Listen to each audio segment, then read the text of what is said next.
Push చేసుకోవాలి లేకపోతే కొట్టుకుంటే అనమాట మంచిగా ఉండదు. కాడుతో అట్లా చేస్తే అట్లా వస్తుంది. పుష్కున్నా ఏదున్నా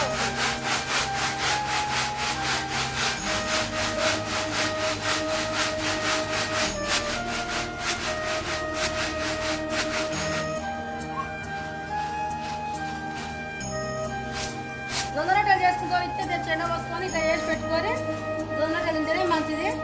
సద్ద తిన్నా వేడివి, చపాతి తిన్నా వేడివే, తర్వాత జొన్న రొట్టెలే తింటాం. నీళ్ళు ఇట్లా చేసి పట్టించుకోరు మంచిగా. రొట్టెలు ఉంటాయి, మైల జొన్నలు అన్నీ ఉంటాయి, తెల్ల జొన్నలు ఉంటాయి. ఈ జొన్నలే మంచిది. మూడో రొట్టెలు మంచివి. 6 నెలల పండే జొన్నలే, ఆనకాలం పండే జొన్నలే మంచివి. పైలోపులు ఉండవు. ఇవే జొన్నలు మంచివి. ఇట్లా తీసుకోరు మీరు. 6 నెలల పండే జొన్నలే తీసుకోరు. ఆనకాలంలో రోజు కట్టలు వేస్తారు.